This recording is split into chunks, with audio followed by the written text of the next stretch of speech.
what can you do? He's like, I can't do anything more. I can't work anymore. So this is the most amount of money I'm ever going to make. He's like, well, why don't you just charge more? He said, well, I'm going to lose all my customers if I charge more.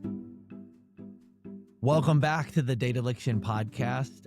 I am so grateful to be here with you again. This is the podcast that helps you take data and turn it into decisions that drive real growth. We're going to look at analytic tools. We're going to hear some stories.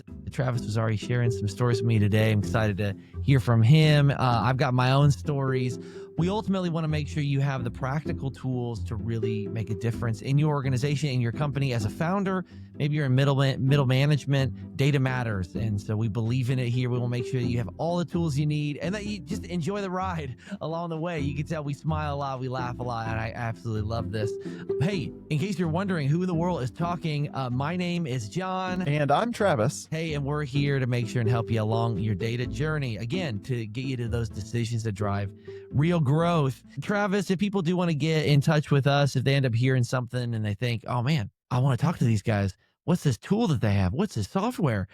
Travis, where do they go? What do they do? So go check us out on dataliction.com. So dataliction.com. And there's a lot of tips, tricks, resources, videos, snippets, where we're just trying to give you tools and information on how to increase your revenue, how to grow your business, and help for you to sleep better at night. So, and one of the tools that we love that we use is our dashboarding software that pulls all of your reports, all your actual softwares together. So if you have like HubSpot or Salesforce, and then you've got QuickBooks and you've got CSV files or Google Sheets, and they're all over the place, you can come together and look at those in one place. And we found that when you can see everything, you can make quicker, better decisions. And that's why we created dataliction.com. Yeah, thanks, Travis. You know, that leads us into today's Growth Stage 3 podcast episode is kind of what we're calling it. Already on episode 10, which is super exciting. We have so much content that we have prepped and ready. Man, the last episode that we talked through in Growth Stage 2, we mentioned the sales cycle. We're going to do a whole episode on the sales cycle. So in case you just really were left wanting for that, we have in our schedule coming up, it's a whole specific episode. So make sure and like, share, subscribe, sign up for the notifications. We got a newsletter coming out too as well. So make sure and sign up for that. Getting into growth stage 3. So in episode 1 of this growth stage, we made sure and chatted through just how to get to 1 million. It's super hard. Travis, what's the data on how many companies actually get to 1 million? Oh, it's less than 5%. Less than 5%. So first, if you've made it to 1 million, big congrats. That's super hard. But then once you hit 1 million, there could be a moment where you think you figured it all out. So we talked about iteration. We talked about just getting more optimal and then really the data that you need to be tracking. A lot of times companies are not even tracking at that point. So you definitely need to start tracking. But then if you're tracking, how to kind of cut out the mess.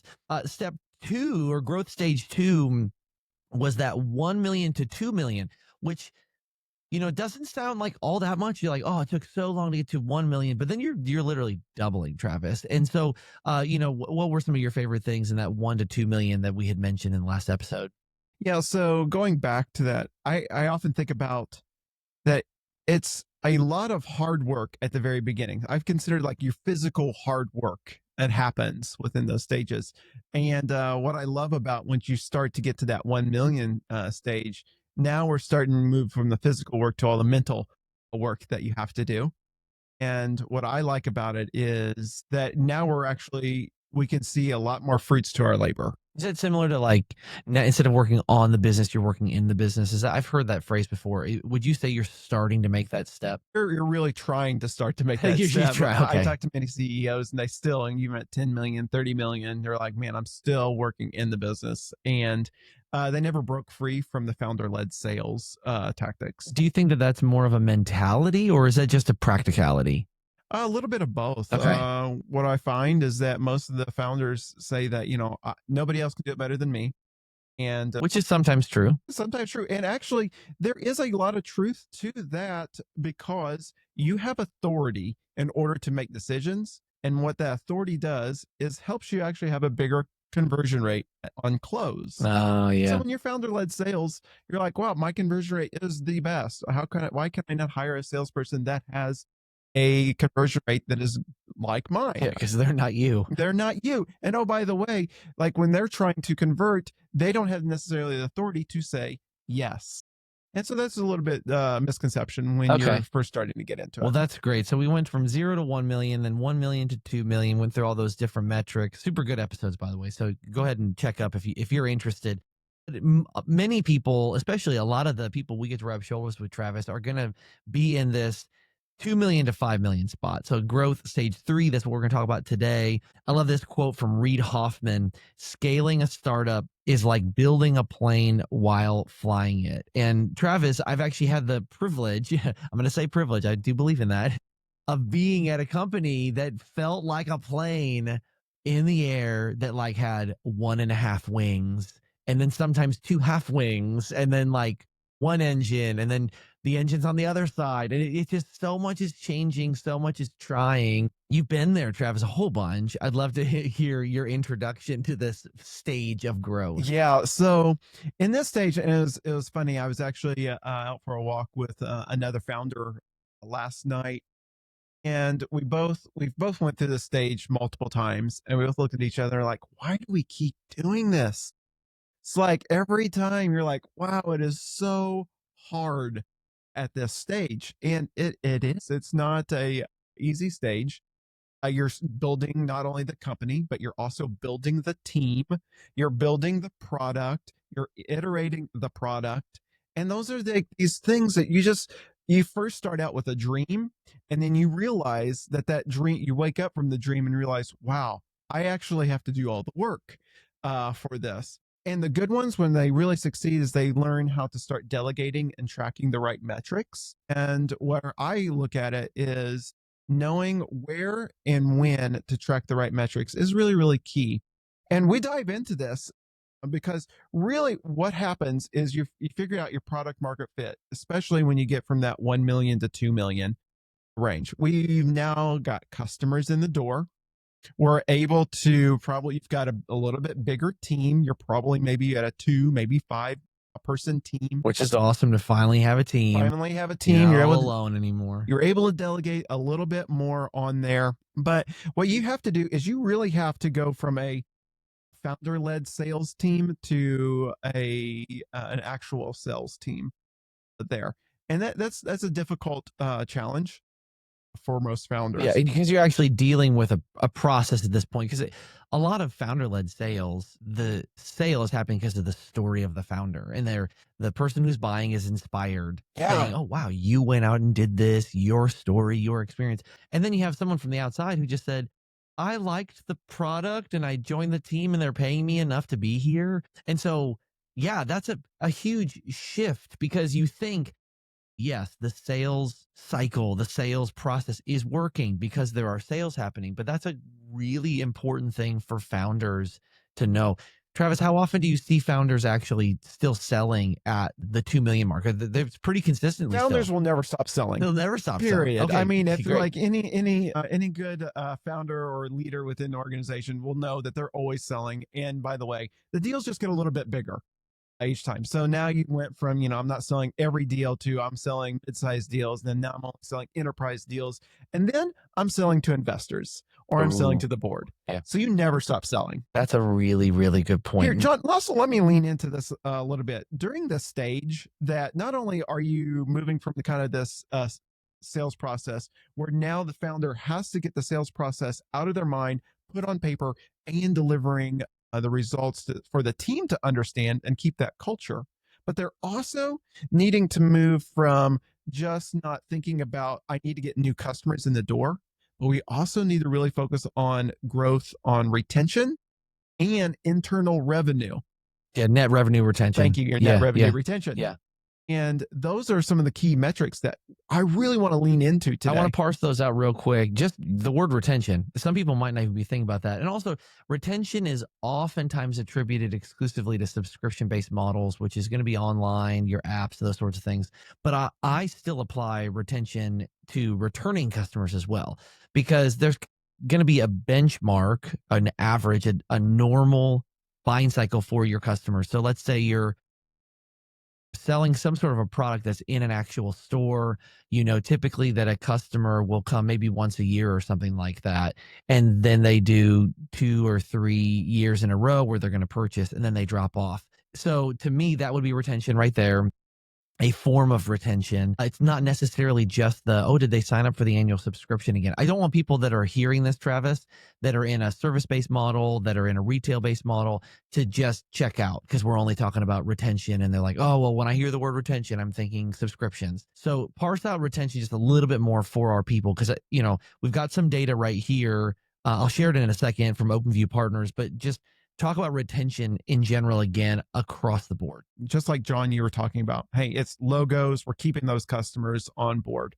But there is another way in which you would want to track retention, and it's the dollar amount, meaning that the first year that you charge a customer a certain dollar amount for your services doesn't mean that you have to charge them the same amount for the second year if you add more value.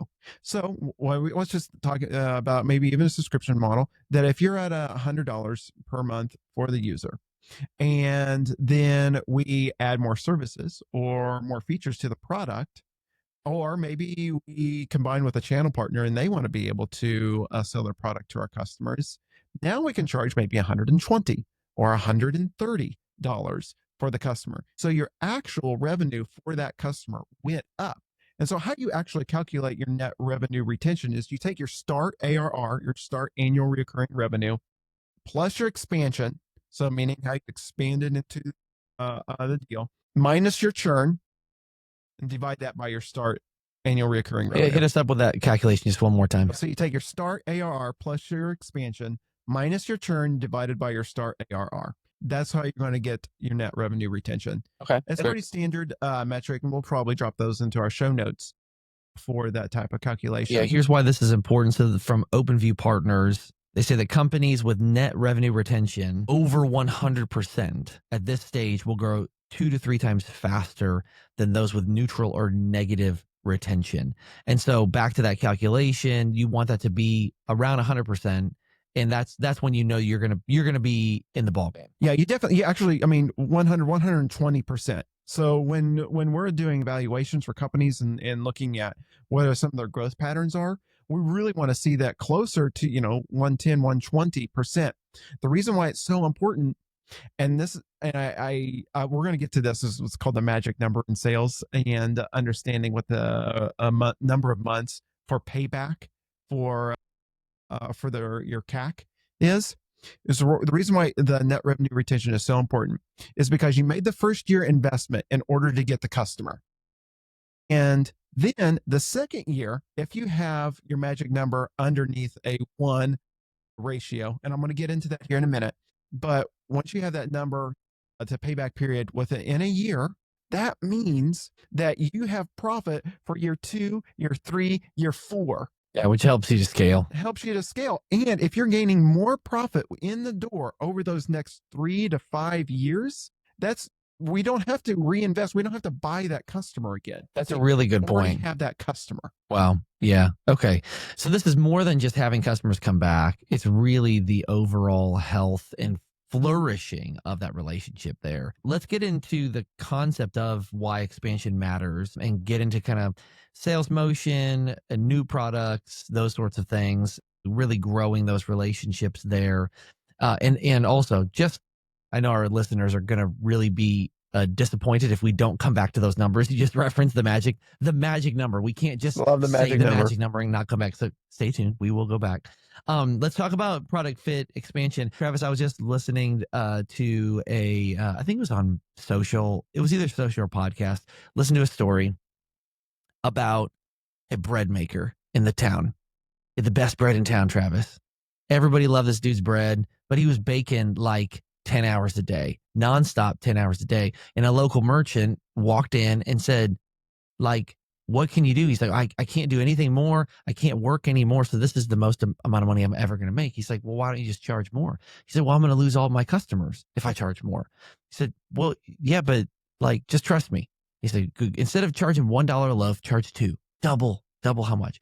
And so indeed, this bread maker doubles the amount of, that he's charging for his bread, and he loses half his customers.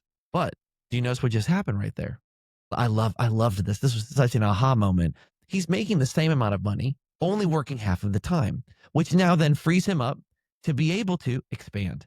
And he gets to start learning of new products and new, better ingredients in the breads and different SKUs and all these things, because he was willing to take that step into the next scaling opportunity. And, the story goes on that eventually then he doubles his prices again, and then customers go down. He doubles it again and customers go down. But then he's eventually making the same amount of money, working far less. John, most owners and founders are scared to death to do that. Oh, it's scary. And it's because of loss aversion. We talked about this a while ago. It was like episode 2, I think. We are afraid, in order to lose what we currently have, far greater than we are willing to gain. Here, say that again. We're far more scared to lose what we currently have than to gain more later. Wow. And that's even about your pricing for your customers. You're like, wow, I could never increase my pricing for my customers because they'll leave.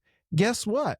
If you do increase your process or your price, the customers that leave are going to be the ones that you really never wanted to have in the first place. Yeah. And back to the story about the bread, this guy is the best bread maker. So it's like, you're not charging more for something that's less. It's like, no, I work really hard. I'm providing you the very best thing that's available. And yeah, I'm going to charge a little bit more because I need to. Like, your customers that love you are going to be okay with that. Absolutely. Yeah. Absolutely. Yeah, love that. So the sales motion is repeatable and scalable. We don't need to dive too much into this right now because that sales cycle and all those motions in there, we are going to dive into it soon. As far as metrics, I do want to recap on metrics in case you missed the last episode. You want to know, when does a lead come in? And a lead is when somebody's like actually interested in having a conversation.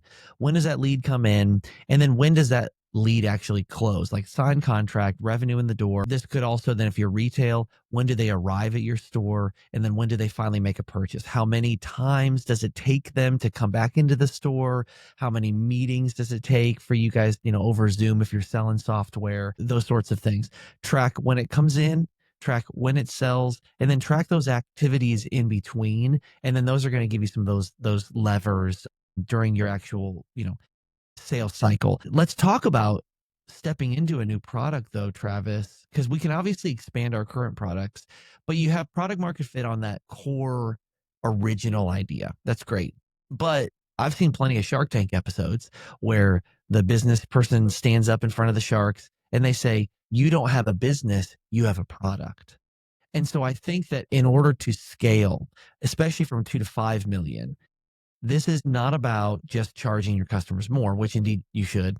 And sometimes you just need to do that to be able to have margin to create something new. But this is figuring out what's the next product. What are the extra add-ons? What are the processes that you've seen? How have you been able to step into expansion for some of those first times? Yeah, the reason why you want to start tracking your process during this stage is because this stage, okay, let me back up just a little bit.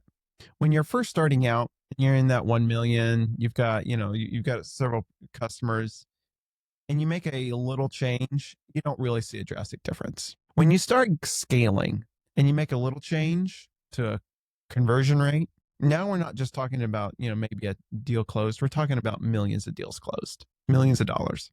And that's why it's really important for when you create a process and that you start out creating a process.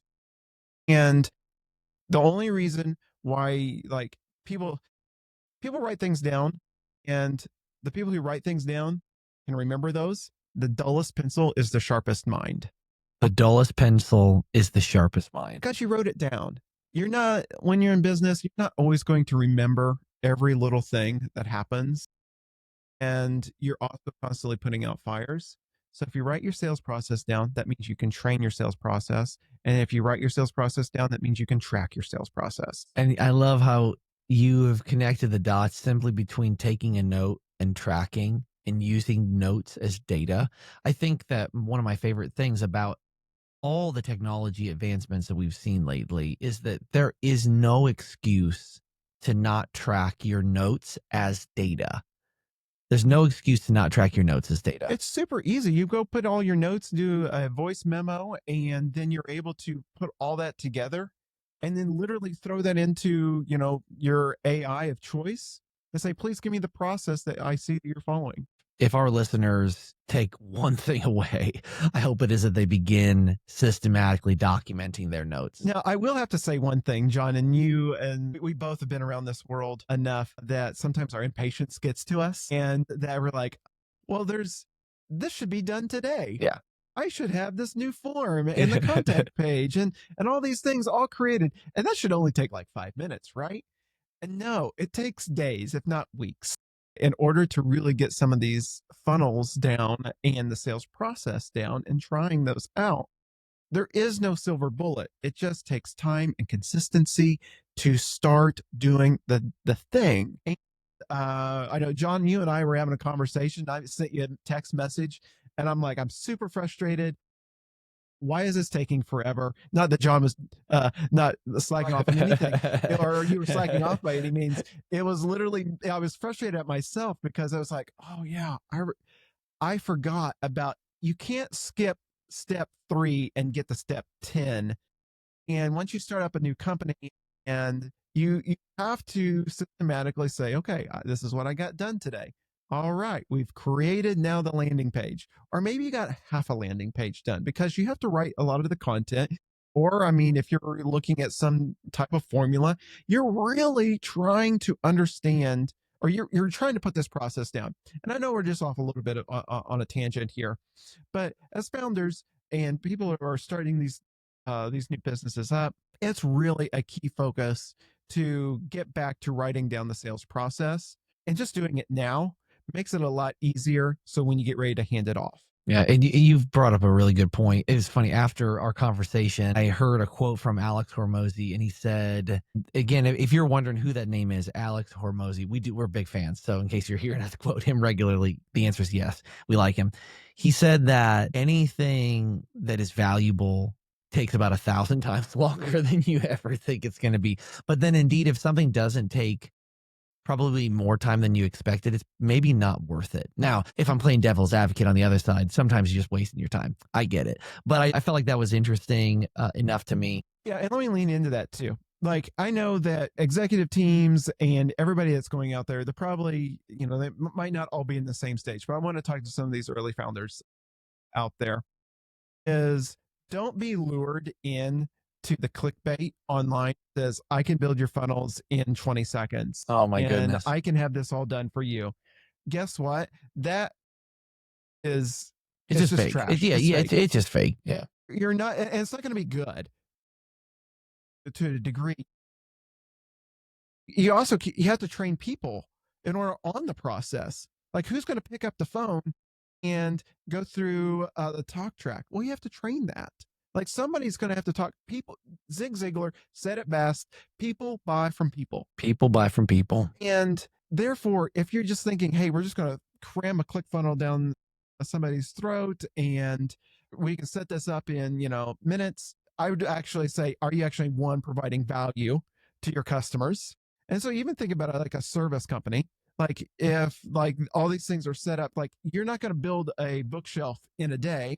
It's going to take time. You want quality in there for that. If not, you're just going to turn yourself into a commodity. Travis, I appreciate that little sidebar there. I'm going to bring us back around to the concept of scaling. So Brian Balfour says, you're not scaling until you're scaling your scaling. I love that. And it's obviously deliberately silly.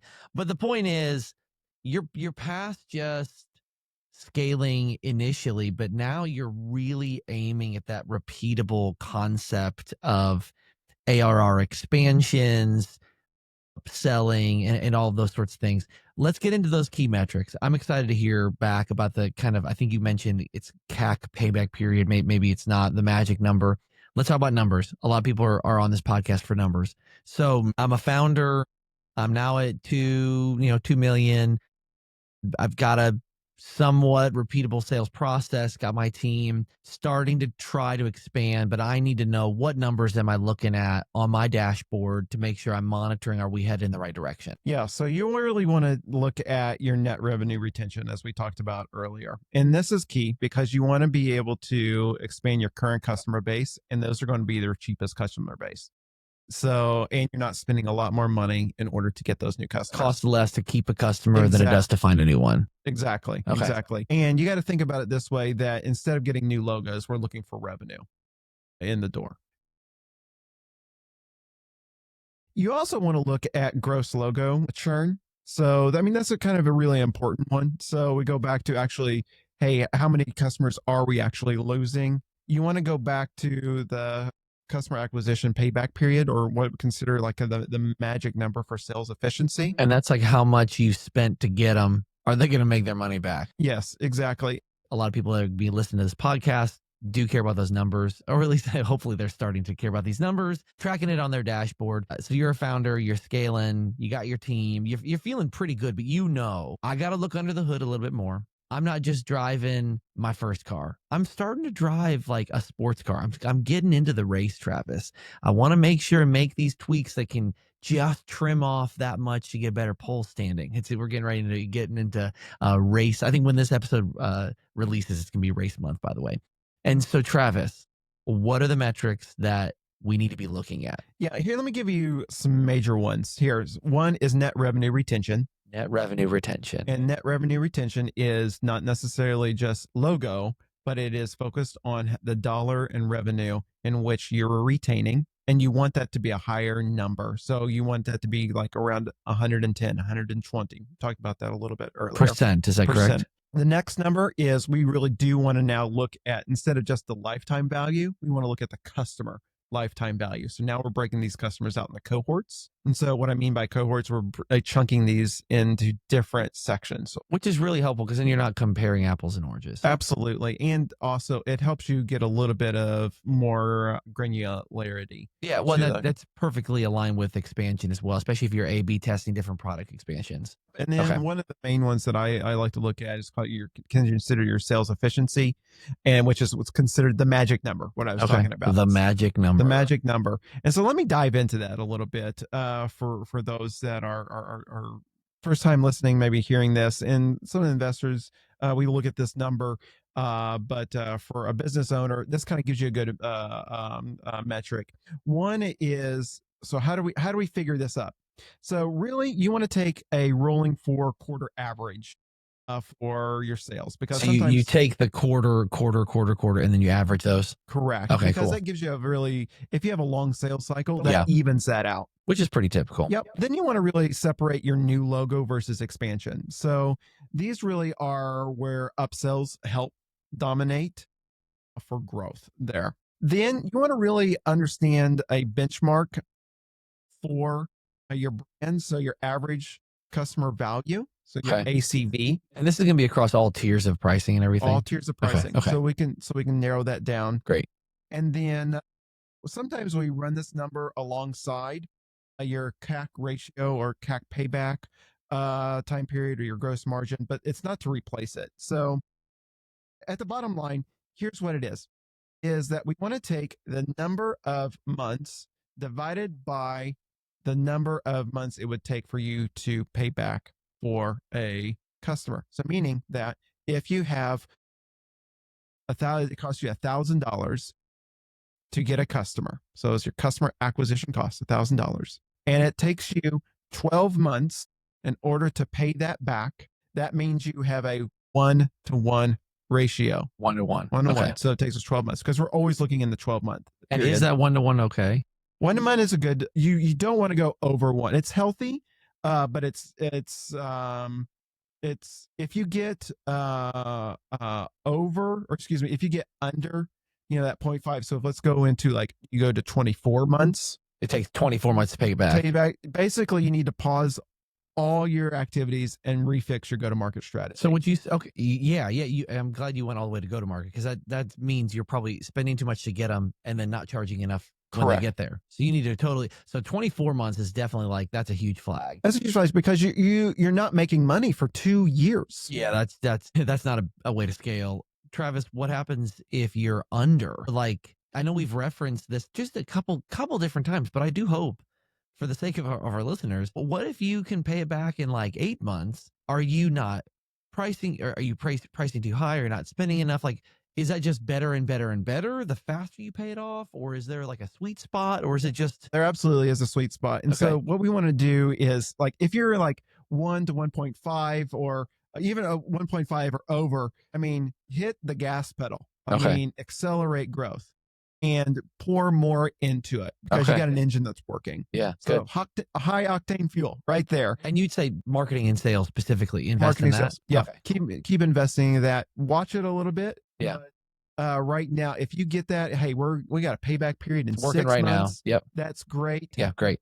Because it's not necessarily you need to increase your price. It's now you're efficiently got your funnels and everything. Your salespeople are converting well.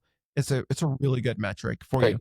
Great. But if you're over that like 16 to 24 months, you've got a problem. You're literally burning cash that you do not have, and your runway is going to run out, especially if you take it on investment. Okay. Yeah. Well, let's say that you did take on investment, Travis, to get here. You definitely need to figure that out because those board meetings will not be fun if you don't start having action. What are some of the actions that you take to fix that number? Because it's one thing to track it. What are best practices to start reviewing things that are the levers that you can start pulling? You want to look at how you can improve your conversion rate And the conversion rate from like basically lead to one deal. to close. Okay. And the other one is maybe you need to fix your pricing model. Okay. So maybe you do need to charge more. Great. For that. Maybe you have too high scale on your margin, so maybe you're decreasing that. But that's one. Either you're not going to the market, you haven't found product market fit. Yeah. Your pricing's off. Or your conversion rate's bad. To me, my inclination based on what I've seen is it's probably the conversion rate because I mean, a 10 to 20% conversion rate, like going from a 10 into a 20 means you're selling twice as many deals. And so I don't think that can be understated. Now, I have a bias toward sales and marketing. I'm very passionate about ensuring high quality conversations and everything. But for me, I would recommend probably looking at that. Pricing is perhaps an issue, but at this point, if you are at 2 million, between 2 and 5 million, I I hate that I'm putting the crosshairs on the sales team, but I think to me it's just let's at least aim at seeing if we can improve the conversion number. And Travis, I've talked to a lot of companies that don't even know what that conversion rate is, so it's hard to even improve what you're not tracking.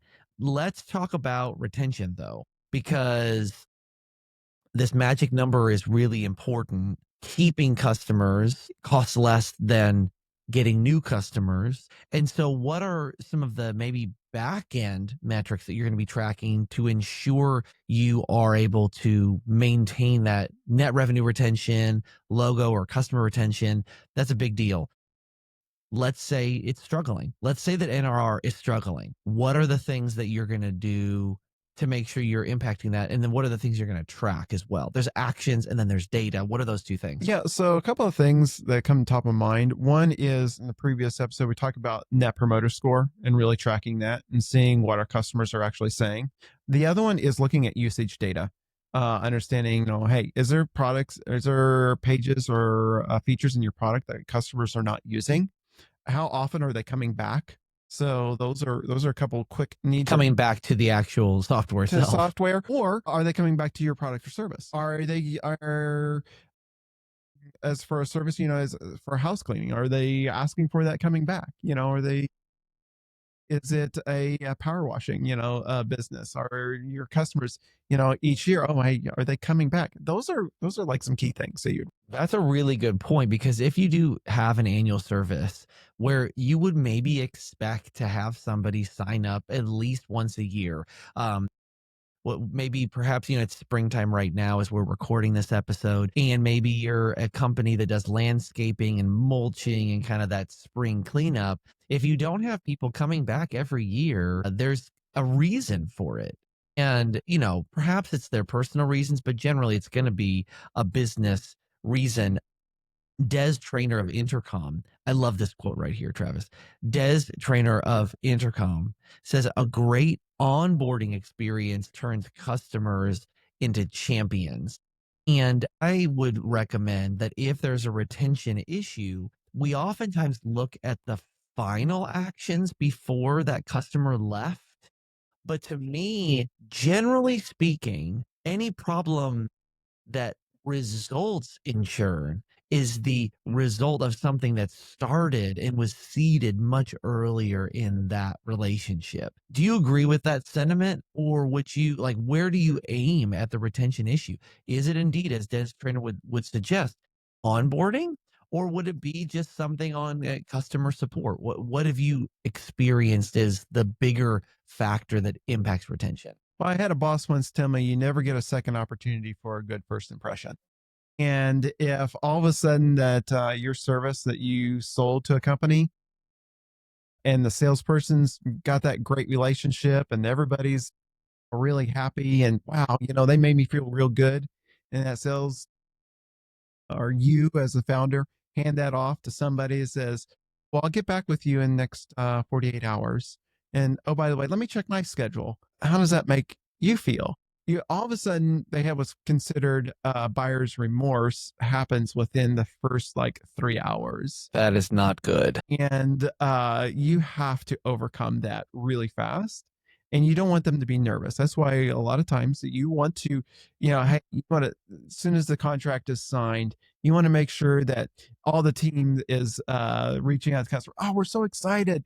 Guys, it is not that hard to put, especially if you're a team of like less than 10, to put everybody on an email and say, hey guys, we just signed up another customer and here's the customer, and everybody chime in. Oh, we're so excited to, like that shows excitement. It shows the level of commitment. And then that's also too, the next step is once you get a little bit bigger, send them a onboarding box. Hey, here's a hat and a pin, and we're so excited for you to be a part of the team. You might just sell software, but that physical item goes a long way. Yeah. And that onboarding process is something I try to hold near and dear to the heart, because that is really your first impression of like, did I add value to this customer for our product? Yeah. I love that because so oftentimes there is a huge emphasis on the front end on getting new business in. And then there is generally a huge emphasis on the back end of just customer support. But customer support is dealing with problems that already have now existed and you're trying to solve problems. And then sales on the front end is just trying to start a relationship. It's almost like implementation and those first steps. It really is the middle of the process that very often does get dropped in an organization. And I think the stronger and more positive of a relationship we have with our customers in that middle is really what sets us up for expansion. Gainsight found that customer expansion revenue is 3 to 5 times more cost effective than new customer acquisition. And as you have continued to reference, at the end of the day, this is about expanding revenues. We want to go from 2 to 5 million, period. We can go out and find a whole bunch of new customers, but that's not the best way to really scale at this growth stage. You also got to think about it this way: how you structure up your sales teams and your onboarding teams. There's actually two ways you can do this. One is you can do what's considered a podding. So where you take and a sales executive and customer service and maybe a project manager always work all together From the jump. from the jump. Yeah. So they're all together, and they may only work with these type of customers. It's called podding. It's podding. So then, and that's really successful because those teams, they know each other. They know how to work with each other. They know what toes not to step on. But the synergy between that has been a key success for a lot of companies. So that's one way of doing it. The other one is a streamlined process, meaning that we know that when a sales team hands that relationship off to a customer, it might not be the same person, but it is very dialed in, and each one knows how to act on the handoff. So, but it's not as a team. It's one to many a relationship there. So the most important link between, especially in context of what we were just chatting through, if you're a streamlined approach, then it's going to be very important the handoff from team to team. With the podding, maybe not as efficient as far as streamlined, but there's not a handoff. So it's not going to be quite as clunky. You'll have a higher relationship thing. So you definitely, that's an interesting blend because of like streamline can go faster if it's done well, but it also can risk those handoff transitions. Yeah, you really need to have, when you go to a streamlined process, documentation and training is really key. Okay. When you do more of a potting, that is, think about it this way: it's like a basketball team that's always working together, or a rowing team that's always rowing. Like those people know. Okay, I know I don't need to tell the next person what to do or really have some of this documented too much. Yeah. They know what the process is. So the risk there could be that you could just get bad pods. Yes, Okay. you could, and then you really want to track that team and incentivize that team altogether. You tracking data again, You're Travis. tracking data again. So incentivize that team in order to, have a high retention rate. Make sure the onboarding process goes. So, you look at your NPS score and you say, hey, the first 30 days, you say, okay, for this one pod, they have this X for NPS score. Okay, we're tracking up or down. So that's what you want to start tracking and leading Okay. into. Then you look at, hey, whether it's 60 or 120 days after you send your next survey out for your customers, and then you look at a year, and you always look and say, okay, I've tracked that to those group of individuals. Interesting. Then, opposed to the streamline process, you're still tracking it, but it's now who followed what process. I assume it will take certain types of personalities to work in either streamlined or in podding situations. I appreciate that. Travis, let's look at this 3-step framework for expansion stage success here in stage 3 of our growth. And then we'll be wrapping up after these 3-step frameworks. So we really want to, in step 1, double down on retention. Step 2, expand existing accounts. And then step 3, optimize sales efficiency. So I'm going to give those 3 steps again. Step 1, double down on retention. Step 2, expand existing accounts. And then step 3, optimize sales efficiency. And this all works together kind of in the concept of make sure as a founder, you have a repeatable sales process. Make sure you're really paying attention to your current book of business and you're keeping them, but then also expanding them. Travis, I want to land a little bit more into step 2 on expanding existing accounts.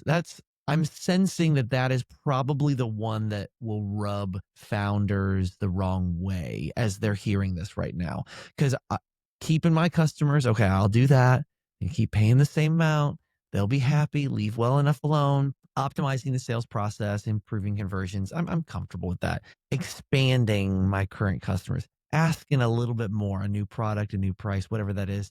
Let's kind of land the plane there because we've seen the data.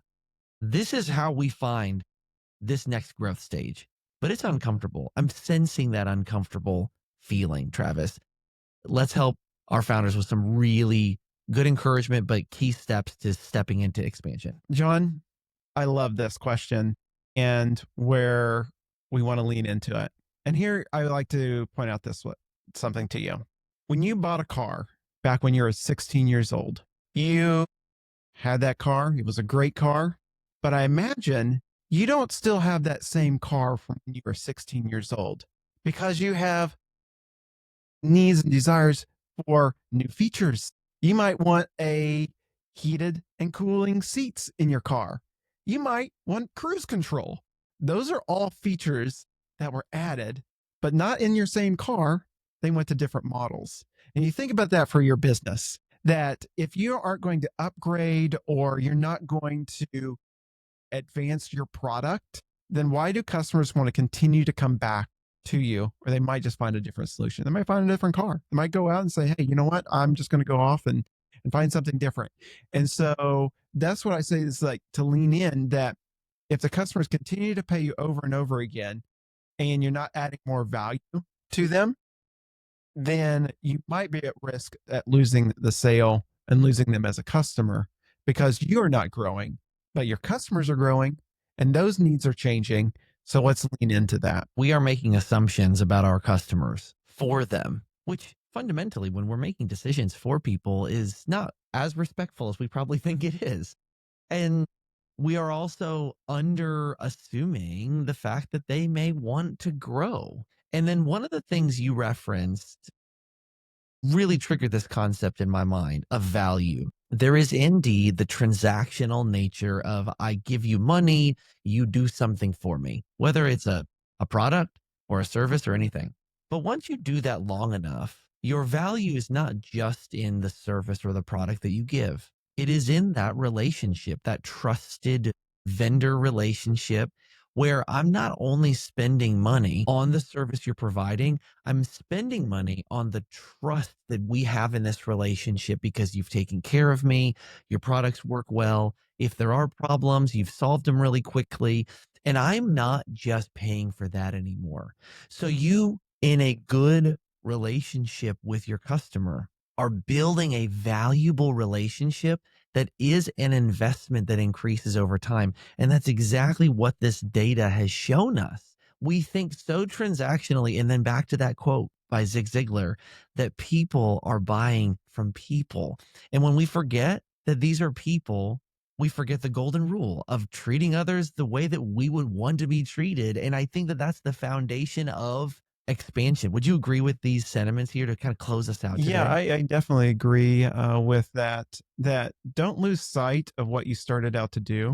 It was to help people and to serve them, and it wasn't to sell them, but to serve them. And when your product stops doing that, that's when we start seeing negative churn, and that's when we start seeing a detraction from our metrics. And really, it's really a philosophy in how you run your business of like, okay, now like this next stage, like in terms of like the expansion side of it, really I can't lean into it enough that it's you found product market fit, but now let's let those customers really sing the song of whatever your business is in order to get more customers at a lower customer acquisition cost. Let's let customers sing that song, Travis. Hey, for all of you who are founders who are listening right now or watching right now, what is one thing that you're going to do to step into expanding your current book of business? I don't want any of you that are listening to just think this is for somebody else. This is for you in some way, and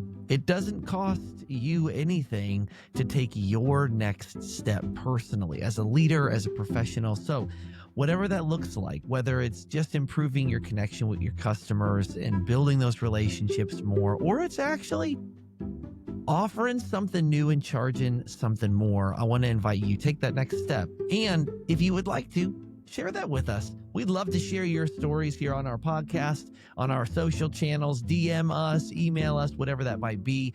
We do have our growth starter kit, 5 steps to actually start growing and stop guessing. It's on our website, dataliction.com. On our next episode, we are going to be looking at that $5 to $10 million mark for revenue. And we're looking forward to giving you that growth stage 4. But until then, we hope you continue to take your data and start making decisions that drive real growth. We'll see you next time.